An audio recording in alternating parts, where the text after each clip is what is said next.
वंदे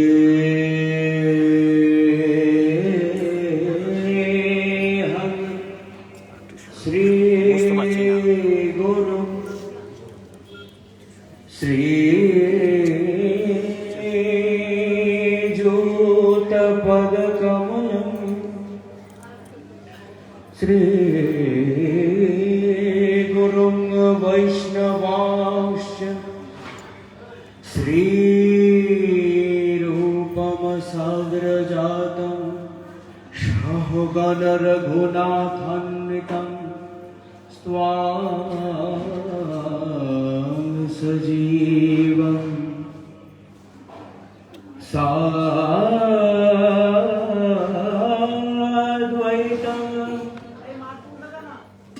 सावधूतं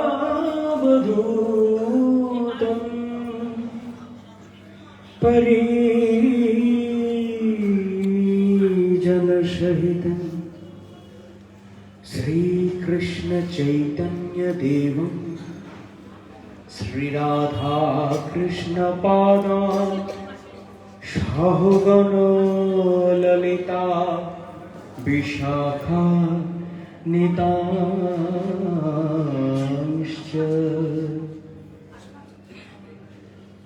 अनर्पित चरिचिरात्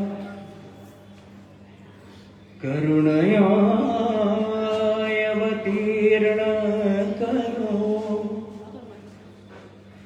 समर्पयतमुन्नत उज्ज्वल रसं स्वभक्ति श्रियम् हरि पूरट सुंदर योति कदम वसंदे पिता सदा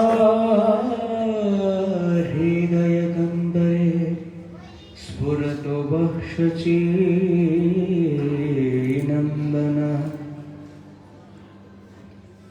नमस्त्रिकाल सत्याय जगन्नाथ सुताय च शविद्याय शपुत्राय सकलत्राय ते नमो नमः। कृष्णाग्रज कृपा सिंधो चंद्रकोटि समप्रभ रेवती हृदयाधीशं श्रीबलदेव नमोस्तुते।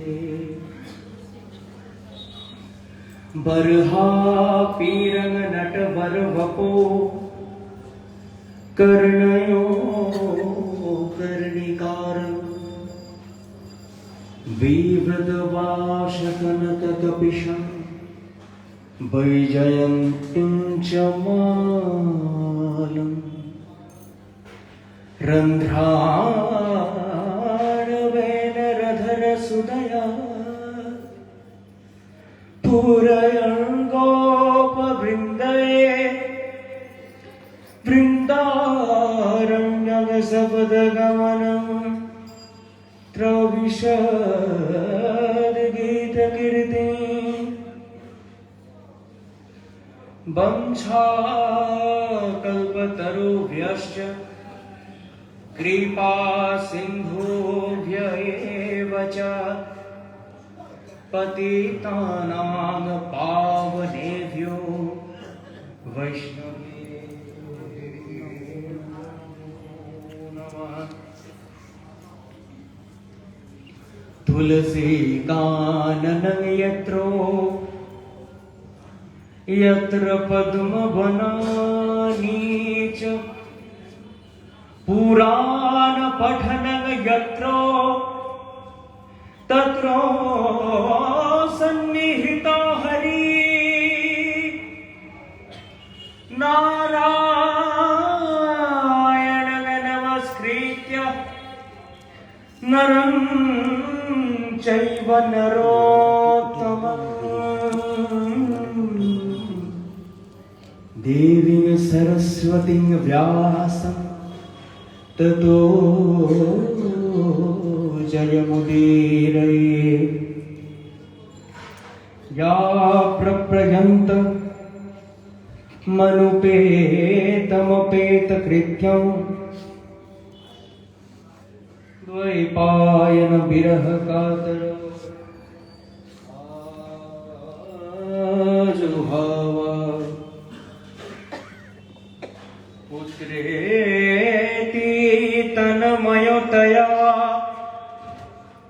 तरवो विनेदो त्वं सर्वभूतहृदयं मुनिमानतोऽस्मि।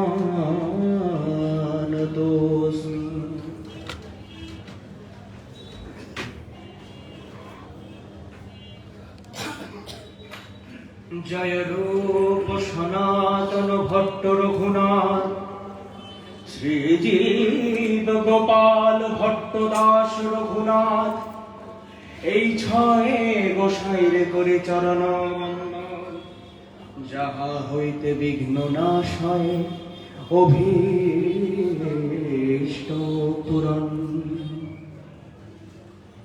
শ্রূয়তাং শ্রীয়তাং নিত্যং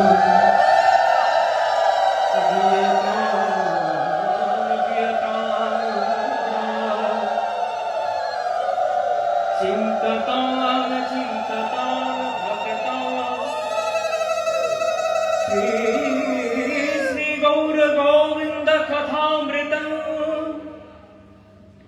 श्री श्री गौर गोविंद कथामृतं श्रूयतां श्री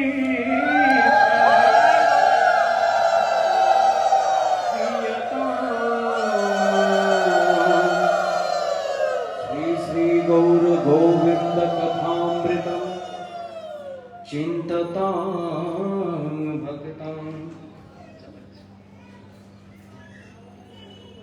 भक्तो गोष्ठी सहिते आमार प्राण गौर गोविंद जय जय শুনিলে আমার প্রাণ গৌর গোবিন্দ কথা ভক্তি অবশ্য লব্ধ হয়।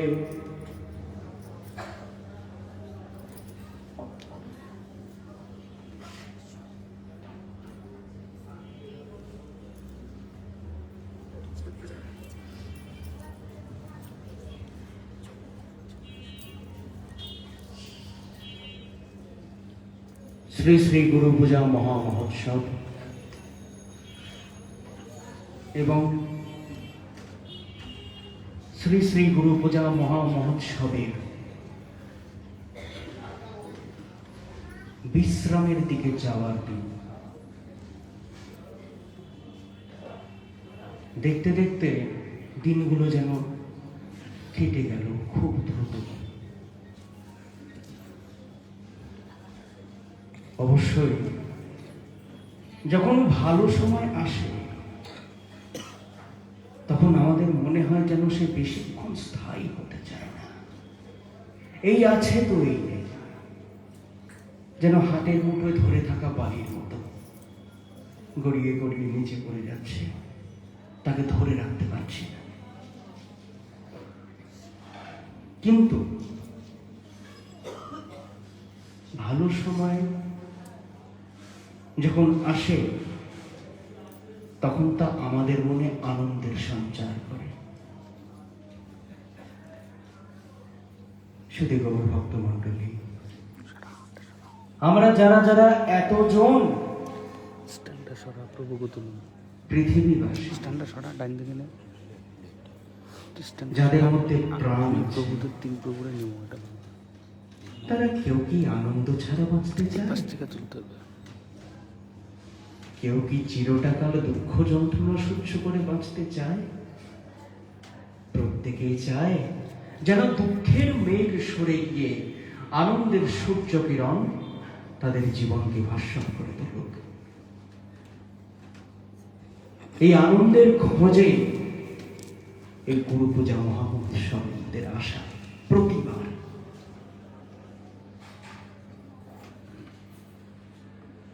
কেন? দেখুন, আপনাদের মধ্যে ধরুন কারো এক প্রকার ব্যাধি, যার কোন রকম উপশমের উপায় আপনি খুঁজে পাচ্ছেন না। আপনি এও বুঝতে পারছেন না যে এর কারণ কি। চিকিৎসকের কাছে গেলেন, চিকিৎসক পরামর্শ দিলেন, মশাই আপনি কয়দিন চেঞ্জে যান, কোথাও বাইরের থেকে ঘুরে আসেন, আপনার চারপাশের পরিবেশের থেকে একটু দূরে গিয়ে কয়েকদিন বিশ্রামে কাটিয়ে আসেন। তো দেখুন, এখন শীতের শেষ সময়, যখন গ্রীষ্মকাল উপস্থিত হবে, তখন লোকের মন উঠবে যেসব জায়গায় শৈত্য বিরাজ করে, অর্থাৎ হিমাচল প্রদেশের ভিন্ন ভিন্ন জায়গায় যেখানে শীতলতা তখনও পাওয়া যায়, সেই সব জায়গাগুলোতে কয়েকদিনের জন্য ঘুরে আসা, চেঞ্জে যাওয়া। কি করে? পারিপার্শ্বিক পরিবেশের মধ্যে তারা হাঁপিয়ে ওঠে।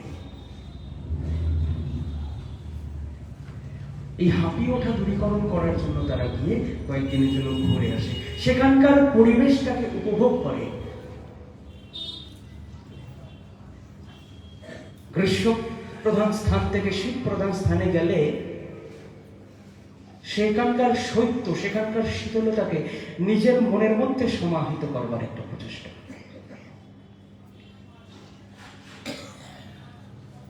আমাদের অবস্থা কিন্তু সেরকম। গুরুবাস্তবে বলছেন, সংসার দাবা নলীঢ় লোক ত্রাণায়। কি জন্য ছুটে আসি? সংসারের দাবানলের আগুন থেকে বাঁচবার জন্য, গুরু গৌর গোবিন্দ পদের শীতলতায় নিজেদেরকে জুড়াতে, তৃপ্তি পেতে, সন্তুষ্টি পেতে। আর এই আনন্দ যদি চিরস্থায়ী হয়, আমরা বললাম আমাদের কাছে আনন্দের সময় বেশি দিন থাকে বলে আমাদের মনে হয়, যেন মুহূর্তের মধ্যে উঠে গেল। এই আনন্দ যদি চিরস্থায়ী হয়, যদি সদা সর্বদা আমাদেরকে ঘিরে থাকে, বা আমরা সেই চিরশাশ্বত আনন্দময় পরিবেশের মধ্যেই থাকতে পারি, তার নাম হলো অমরত্ব।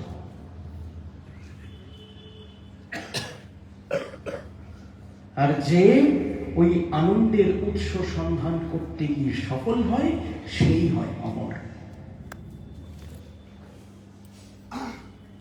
গতকাল এই অমৃতের কথা এসেছিল, অমৃতত্ব লাভের আশার কথা এসেছিল, ইচ্ছার কথা এসেছিল। কে চেয়েছিলেন অমৃত হতে, অমর হতে? মৈত্রেয়ী চেয়েছিলেন। কেন? তিনি যখন তার স্বামী যাজ্ঞবল্ক্যকে জিজ্ঞাসা করলেন যে, স্বামী তুমি সন্ন্যাস নেবে ভালো কথা, এবং আমার এবং আমার সতীন কাত্যায়নের মধ্যে তুমি নিজের জাতীয় সম্পদ বিভাগ করে দিতে চাইছ, এটাও ভালো কথা, কিন্তু তোমার এই পার্থিব সম্পদ কি আমাকে অমরত্ব প্রদান করতে সক্ষম? পারবে কি? হ্যাঁ, আমি জানি।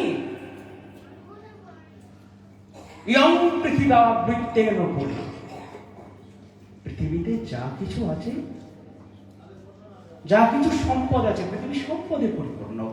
শস্য সম্পদ, জল সম্পদ, বৃক্ষ সম্পদ, স্বর্ণ রৌপ্যাদি ধাতু সম্পদ, সমুদ্রের গর্ভে থাকা রত্ন তারাও সম্পদ। সমস্ত পৃথিবী তো সম্পদে পরিপূর্ণ। কিন্তু এই সম্পদ কি আমাকে অমরত্ব প্রদান করতে সক্ষম, আমাকে পরম আনন্দ লাভ করার উপায় খোঁজাতে সক্ষম? যাজ্ঞবল্ক্য বলছেন, না দেবী, তা হয় না। দেখো, এই সম্পদ পেলে কি হয়, আমরা ধনী হয়ে যাই, সম্পদশালী হয়ে যাই, আমাদের কোনো অভাব থাকে না। তো যারা যারা ধনী ব্যক্তিরা আছেন এই পৃথিবীতে, তোমার জীবনটাও তাদের মতো ভোগে পরিপূর্ণ হয়ে উঠবে, তোমার কোনো কিছুর অভাব থাকবে না। মৈত্রী জিজ্ঞাসা করলেন, সত্যি কি? সত্যি কোনো কিছুর অভাব থাকবে না? বললেন, না, একটা অভাব থাকবে। কি শুন? বলছেন, যথৈব উপকরণবতাং জীবিতং তথৈব জীবিতং স্যাৎ। উপকরণ বলতে সম্পদাদির কথা বলছেন, আর উপকরণবতাং বলছে সম্পদশালী ব্যক্তির উদ্দেশ্য। তো ওই ধনী ব্যক্তিরা যেরকম ভাবে জীবিত থাকে, তুমিও সেরকম ভাবে জীবিত থাকবে। কিন্তু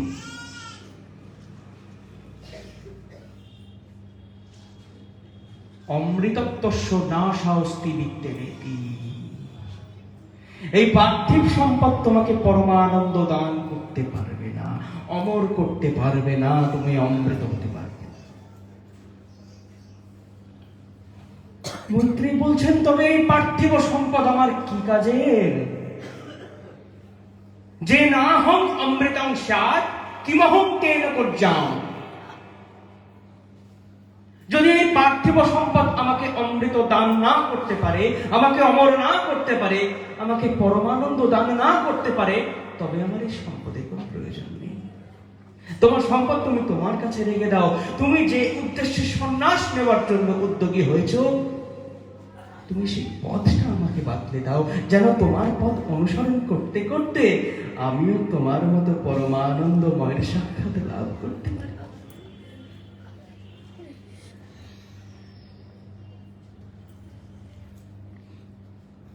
গতকাল আমরা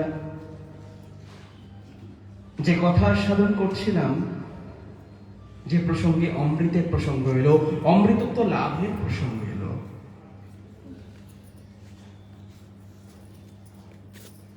যখন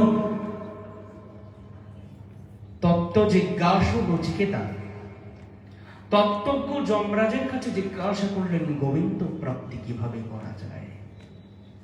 গোবিন্দ প্রাপ্তির যে উপায়, যে জ্ঞান, তখন যিনি জানতে চাইলেন, যম কিন্তু পরীক্ষা নিচ্ছেন। দেখুন, আমরা যারা যারা আছি মায়াবদ্ধ জীব, তারা কিন্তু প্রত্যেকেই বিষয় পরিপূর্ণ। তাই তত্ত্ব জিজ্ঞাসু হতে গেলে বা তত্ত্বজ্ঞান লাভ করতে গেলে ওই বিষয়ের আসক্তিটিকে বাবা ত্যাগ করতে হবে। একটি ছোট্ট দৃষ্টান্ত দিয়ে কেন ত্যাগ করতে হবে? বলছেন, এক গ্রামে এক জ্ঞানী সাধু এসেছেন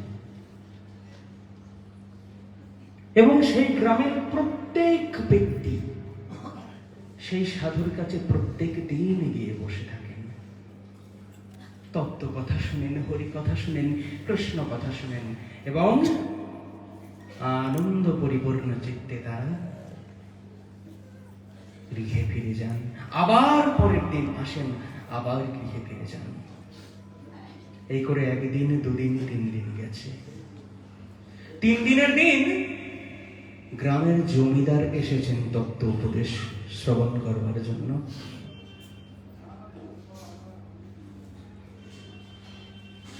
জমিদার পর্যন্ত সেই তত্ত্ব কথা শ্রবণে অতীব মুগ্ধ, কেমন যেন হয়ে গিয়েছেন। সেই জমিদারি দেখাশোনায় আর তার মন নাই, দিবারাত্র চোখ বুঝে কি যেন ভাবে, একটা অন্য মাত্রায় পৌঁছে গিয়েছেন তার চিন্তা ভাবনা। তার ছেলে সেটা দেখতে পেয়েছে, আর এই ছেলে হচ্ছে পিতার ধনসম্পদে গর্বিত। পৃথিবীতে এমন কয়েকজন ব্যক্তি থাকে না, তারা নিজের ক্ষমতা প্রদর্শনের জন্য নিজের পিতৃকুলের পরিচয় দেখায়। ব্যাখ্যায় গেলাম না, প্রত্যেকেই হয়তো বুঝতে পেরেছেন। তো সেই ধনগর্বী জমিদার তনয় ভাবলেন, এবারে বাবার জমিদারির ভার আমায় নিতে হবে। বাবা বিভাগী হয়ে গেছে। বাবার কাছে গেলেন, বাবা জমিদারি থেকে আবার রিটায়ার নাও, তুমি আর নিজের মধ্যে নেই। এই জমিদারিতে তোমার রাজ্যে কি কি হচ্ছে কোনো হিসেব নেই, খাজনা জমা পড়ছে না কয়েকদিন ধরে। বলে কি হবে বাবা খাজনা দিয়ে, কি হবে বা খাজনা নিয়ে? যখন যাব সেই তো খালি হাতে যাব। জমিদার পুত্র রেগে গেছেন। বলো বাবা তোমার এই মতিভ্রম হলো কবে থেকে বলো তো? এইসব কথা বলছো তুমি, তুমি না জমিদার? টাকা পয়সা নিয়েছিলে, ভালো লাগছিল না, না সুখে থাকতে ভূত কিলায়।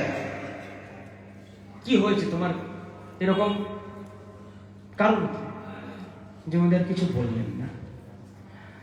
নায়ক মশাই পাশ থেকে বলছেন, ওগো শোনো, তোমার বাবা একজন তত্ত্বজ্ঞানী সাধুর কাছে ভগবত উপদেশ গ্রহণ করতে গিয়েছিলেন, তারপর থেকে এই অবস্থা। তো কাম সারছে, জমিদারি গেল রে, আমাকেও বিভাগী করে ছাড়বে। আচ্ছা দাঁড়াও, আমি দেখছি সেই সাধুকে তাড়ানো যায় কিনা। সঙ্গে কিছু লাঠিয়াল ফাটিয়াল তো বললো না, দরকার নেই, আমি একাই পাবি। নিজের উড়ুস্ফোটন করতে করতে চললেন সাধুর কাছে। মনে মনে ভাবছেন, সাধু নিশ্চয়ই একটা ফিরে পাচ্ছে, কোনো কিছু খাইয়েছে। সাধুরা অনেক রকম প্রসাদ দেয়, সে নিশ্চয়ই কোনো কিছু মিশিয়ে বাবাকে বিভাগী করে দিয়েছে। হয়তো তার বাবার সম্পত্তি দেখে লোক। হায় হায় হায়। তো যাই হোক, সে গেল। সাধু বসে আছেন, আর এদিকে হয়েছে কি, গ্রামবাসীরা প্রত্যেকেই সাধুকে কিছু না কিছু দক্ষিণা দিত, এবং কতিপয় গ্রামবাসী সাধু থাকার জন্য একটি ক্ষুদ্র বাসগৃহ নির্মাণ করে দিয়েছেন, যেখানে প্রত্যেক দিন হরিধ্বনি শোনা যায়। তো জমিদার পুত্র গিয়েছেন সাধুর কাছে। সাধু, তুমি নাকি লোকেদের তত্ত্ব কথা বলে বেড়াচ্ছ, আমাকে 2-4 কথা শোনাও তো দেখি। সাধু দেখা মাত্র বুঝতে পেরে গিয়েছেন ট্রিটমেন্ট দরকার। মনে মনে বলছেন, দাঁড়াও তোমার ট্রিটমেন্ট আমি করছি, তোমার ট্রিটমেন্ট দরকার, দাঁড়াও। সাধু হাত জোর করে উঠে দাঁড়িয়েছেন। আহা, ঘরে অতিথি এসেছে রে, বসতে দে। আর কে আছিস? এক একটি চা করে নিয়ে এত দেখি। অতিথি এসছে। অতিথি তো নারায়ণ, অতিথি এসছে, অতিথির সেবা করি।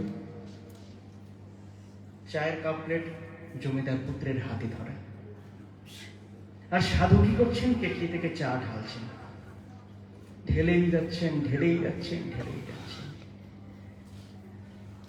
কাপ চায় পরিপূর্ণ হয়ে পিরিচ চলকে পড়েছে গরম চা জমিদারের ধুতিতে। গরম চা ফেলে দিলেন আপনি? আপনি কি কানা, দেখতে পাচ্ছেন না? কাপে অলরেডি চা পরিপূর্ণ আছে, আপনি ঢেলে যাচ্ছেন। বলো, ও আচ্ছা আচ্ছা, ভরা কাপে ঢালা যায় না না বাবা। বলো, আপনি লোকে আপনাকে সাধু বলে, আপনি বদ্ধ উন্মাদ, আপনি বদ্ধ পাগল, আপনি দেখতে পাচ্ছেন না? গরম চা ফেলে আমার গতি নষ্ট করে দিলেন, ফসকা পড়ে যাবে। আরে ভরা কাপে চা ঢালা যায় না। ও তাহলে বাবা, আমি তোমাকে খালি কাপেই চা ঢালবো, তার আগে তুমি নিজের মনটাকে খালি করে এসো, তুমি নিজে খালি হয়ে এসো। কারণ তুমি যাতে ভর্তি, তাতে তত্ত্ব কথা ঢুকবে না। তোমার চোখে ঠুলি, কানে ছিপি, তত্ত্ব কথা ঢুকবে না বাবা, তুমি খালি হয়ে এসো আগে। নচিকেতা সেই জন্যই বলছেন, মৈত্রী বলছেন, বিত্ত মানুষকে অমর করতে পারে না। আর নচিকেতাও জনকে একই কথা বলছেন প্রায়, নচিকেতা নচিকেতা বলছেন, ন বিত্তেন তর্পণীয় মনুষ্য। অর্থ কখনো মানুষকে শান্তি দিতে পারে না, সন্তুষ্টি দিতে পারে না। মহাত্মা গান্ধী একটি কথা লিখেছেন সুন্দর, লিখছেন, mother earth can face everybody's need but not anybody's grid. পৃথিবীতে এই আমাদের বসুন্ধরা প্রত্যেক মানুষের প্রয়োজনীয়তা মেটাতে সক্ষম, লোভের চাহিদা মেটাতে সক্ষম না। লোভের তো কোনো সীমাই ন জাতু কাম কামানামুক ভোগের সংযতি। তুমি কাম্যবস্তু পেলে খুশি হচ্ছ বাবা, কিন্তু কাম্যবস্তু ভোগের স্পৃহাই তো তোমার শেষ হচ্ছে না। তবে কি করে হবে তোমার অমর হওয়া? কি করে হবে তোমার শান্তি পাওয়া? তবে শুধু গৌর ভক্তমণ্ডলী শান্তিটা পায় কে? গোবিন্দ উত্তর দিচ্ছেন, শান্তি পায় কে জানো? বিহায় কামান সর্বান পুমাংশ্চরতি নিস্পৃহ নির্মমো নিরহংকার শান্তিমধিগচ্ছতি। বিহায় কামান, ওই কাম নামক জিনিসটিকে ছেড়ে আসতে হবে। ইহ সর্বান পুমাংশ্চরতি নিস্পৃহ, যেই পুরুষ নিষ্পৃহ অবস্থায় ভ্রমণ করে, তার মনের কোনো চাওয়া থাকে না, একমাত্র চাওয়া কবে গোবিন্দকে পাবো, কবে তাকে পাবো যাকে পেলে আমার সমস্ত চাওয়া মিটে যাবে। কোনো চাওয়ার লেশও থাকবে না, আর পাওয়ার শেষও থাকবে না।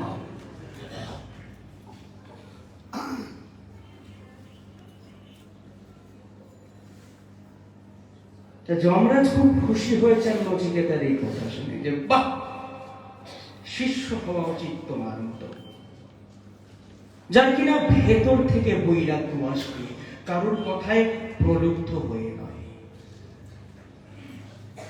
কিন্তু যমরাজ পরীক্ষা নিচ্ছেন কেন? তত্ত্ব জিজ্ঞাসু শিষ্য দেখলেই কি তত্ত্ব কথা বর্ষণ করা যায়? আপনারা মনে মনে ভাবুন, আকাশে কালো মেঘ জমা মাত্রই কি বৃষ্টিপাত হতে শুরু করে? হয় না।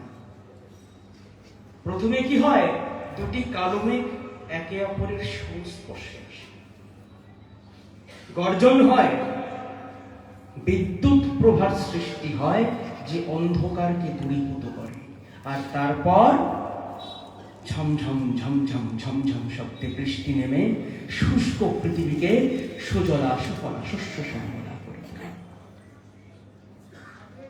তাই মনের মরুভূমির শুষ্কতার জন্য তেমনি মেঘ জমা আবশ্যক, মেঘের সমীপে আসা আবশ্যক, গর্জন বিদ্যুৎ প্রভা সৃষ্টি আবশ্যক, তবেই তো কৃষ্ণ কর্ণামৃত প্রবেশ করবে।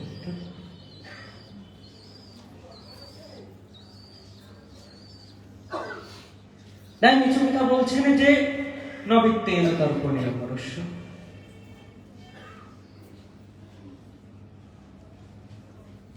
যমরাজ ওইতে খুশি হলেন, বললে ঠিক আছে, এবার তবে মূল জায়গায় আসে, তোমার জিজ্ঞাসার আজ অবসান। যমরাজ বলছেন, নচিকেতা দেখো,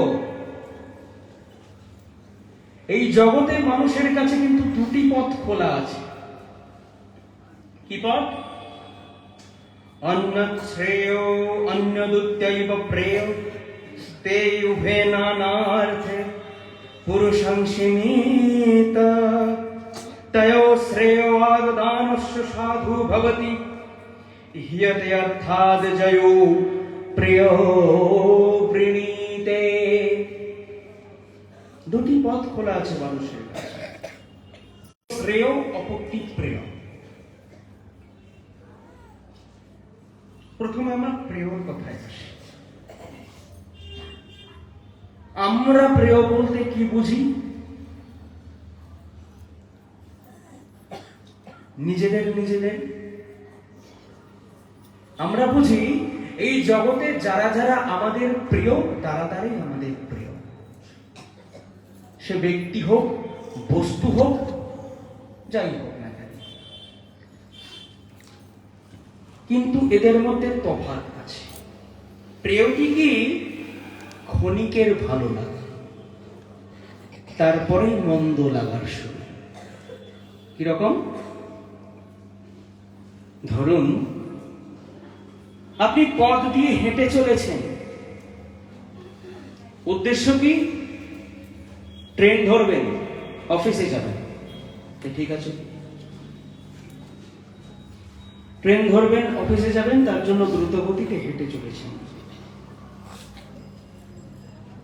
যেতে যেতে যেতে যেতে ঘ্রাণে গেল, কোথায় যেন গরম গরম কচুরি ভাজছে না? আশেপাশে মিষ্টির দোকান আছে বলে মনে হচ্ছে।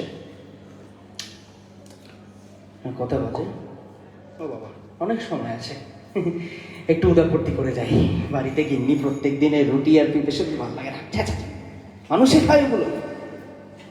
যাই, চলে গেলেন মিষ্টির দোকানে। ও ভাই, শোনো, এক প্লেট কচুরি দিয়ে তো, ভালো ভালো গরম গরম।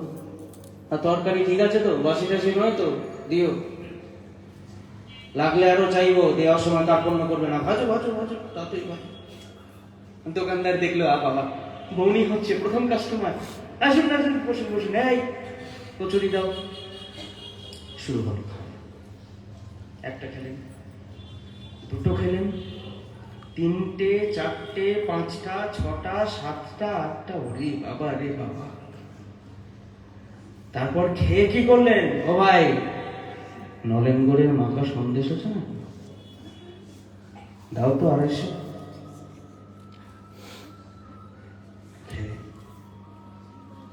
মুখটুক ধুয়ে ঢক ঢক ঢক ঢক করে জল খেলেন, উদর তৃপ্ত। আবার হাঁটতে শুরু করলেন, গান গাইতে গাইতে। আহা, কি আনন্দ, কচুরি খেয়েছি। গিন্নিকে বলবো না বাড়িতে, জামাই দেখে নিলেন কচুরির তরকারি দাগ ফাগ রেখেছে কিনা। গান গাইতে গাইতে স্টেশনের দিকে যাচ্ছেন, পথে যেতে যেতে ব্যাস শুরু হয়ে গেল অ্যাকশন। পেটের মধ্যে মোচড় দিচ্ছে, 8খানা কচুরি ওইটুকু পেটের মধ্যে ঢুকে পরস্পরের মধ্যে ঝগড়া বাঁধিয়ে দিয়েছে। পেটে মোচড় দিচ্ছে, বুঝতে পেরে গিয়েছেন যে ওভারডোজ হয়ে গিয়েছে, হালকা হওয়া দরকার। কিন্তু আশেপাশে তো কোথাও শৌচালয় নাই। এটা কি মুশকিল ভগবান! কটা বাজে? আর মাত্র 5 মিনিট বাকি। সেই শৌচালয় খুঁজতে আমার গেলেন মিষ্টির দোকানের পাশেই শৌচালয়। ওই পেটে হাত বোলাতে বোলাতে আবার গেলেন। এবার ছুট, আর হাঁটা নয়, ছুট। ওরে বাবা, শীতের মধ্যে, ও বাবা, কাজ সারলেন। এই কাজ সেরে যখন আপনি আবার স্টেশনে ঘামতে ঘামতে এরকম করে পৌঁছালেন, দেখলেন ট্রেন কতক্ষণে হুশ। তো যমরাজ বলছেন, মানুষের অবস্থা কিন্তু এরকমই। তার খিদে আছে, মনের খিদে। এই মনের খিদেটাই হচ্ছে লোভ, এই মনের খিদেটাই হচ্ছে কাম। ভোগ করতে করতে করতে করতে জ্বালা যন্ত্রণা ক্লিষ্ট হওয়ার সময় দেখব আমাদের ট্রেন কখন বেরিয়ে গিয়েছে। তখন হাপিত্তেশ করে বসা ছাড়া আমাদের আর কোনো কাজ নেই।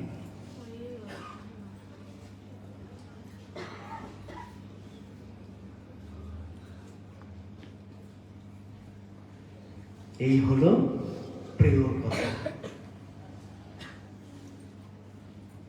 এবার দেখুন, এখনো কিন্তু বলা শেষ হয়নি। এই কাম্য বস্তু আমরা পাচ্ছি কোথা থেকে? আমাদের মন বিষয়াসক্ত হচ্ছে কেন? গোবিন্দ বলছেন, দৈব হেসি কোন পিতা মম মায়া দুরত্তয়া। আমার মায়ার কারণেই হচ্ছে। করো করো, যত পারবে ভোগ করে নাও, দেখি। আমরা একটার পর একটা খেয়ে যাচ্ছি, কচুরি, তরকারি, সিঙ্গারা, সন্দেশ। আর মায়া কি করছে? মায়াও কচুরি ভেজে যাচ্ছে, আমাদের দিয়ে যাচ্ছে, কচুরি ভেজে যাচ্ছে, দিয়ে যাচ্ছে। ঠিক যে সময় আমাদের অন্তিম কাল এসে উপস্থিত হবে, মুহূর্তের মধ্যে বাজপাখির মতো যম আমাদের প্রাণটিকে হরণ করে নিয়ে চলে যাবে।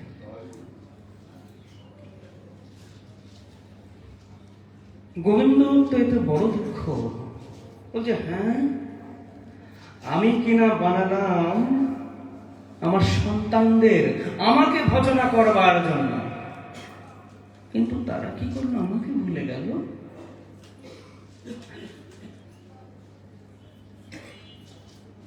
কৃষ্ণ কহে, আমার ত্যাজে মাগে বিষয় সুখ, অমৃত ছাড়ি বিষ মাগে সেই বড় মূর্খ।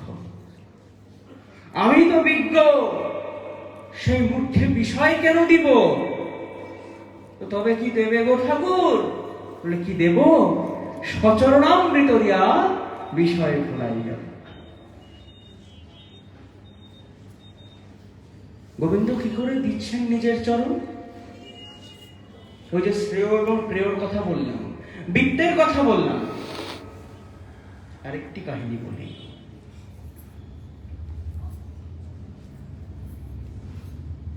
এক গ্রামে পাশাপাশি দুজন লোক বাস করে। একজন খুব দরিদ্র, একজন খুব ধনী। খুব দরিদ্র মানে একেবারেই যে হত দরিদ্র দুরবস্থা তা নয়, আছে কিছু কিছু আছে, কিন্তু মনে শান্তি নেই। কারণ যা আছে তাও খরচ হয়ে যায়। সম্পদ যা আছে, মনে মনে ভগবানের উপর খুব রাগ, কৃষ্ণের উপর খুব রাগ। আকাশের দিকে তাকায় আর বলে, হরে কেষ্টা,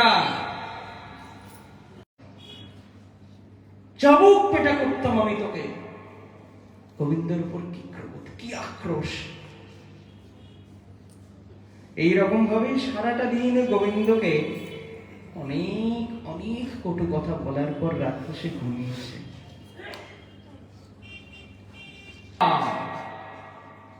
এই একা বাঁচবার রসদটুকু আমার গৃহে নেই। তুই আমাকে কি দিয়েছিস? তুই তো দিয়ে ভরিয়ে রেখেছিস আমার প্রতিবেশী তিনপুরুষকে। কি নেই তার? হাতিশালে হাতি, ঘোড়াশালে ঘোড়া, দাস দাসী, কত স্বর্ণ রৌপ্য, কত সম্পদ। চারবেলা লোককে বিলিয়ে বেড়াচ্ছে। আমাকেও সেধেছিল, আমি যাইনি। আমার কি আত্মসম্মান বোধ নেই? তুই এত পক্ষপাতী কি করে রে? বলে, আমি পক্ষপাতী, তাই না? আচ্ছা, তবে একটা জিনিস দেখাই তোকে। তুই আবার কি জিনিস দেখাবি? জাদু দেখাবো, দেখবি? তুই জাদু দেখাবি? ওইটুকু ছেলেগুলো আয় না আমার সাথে। হাত ধরে নিয়ে গেলেন, তিনকড়িশিলের গৃহে নিয়ে গেলেন। দেখুন, বাহ্যিক আড়ম্বরকে সেই হরিমোহন এতকালে দেখে এসেছে, এখন আভ্যন্তরীণ বেদনার সঙ্গে সম্মুখীন করাতে নিয়ে গেলেন তাকে ভগবান। হরিমোহন বলছেন, এই রাত হয়ে গিয়েছে তো, ফিস ফিস করে কথা কইছে, নাই সবাই জেগে যাবে, চোরের মতো প্রবেশ করছিস তুই অন্য গৃহে। গোবিন্দ বলছেন, ওরে চুরি তো আমার পুরাতন ব্যবসা,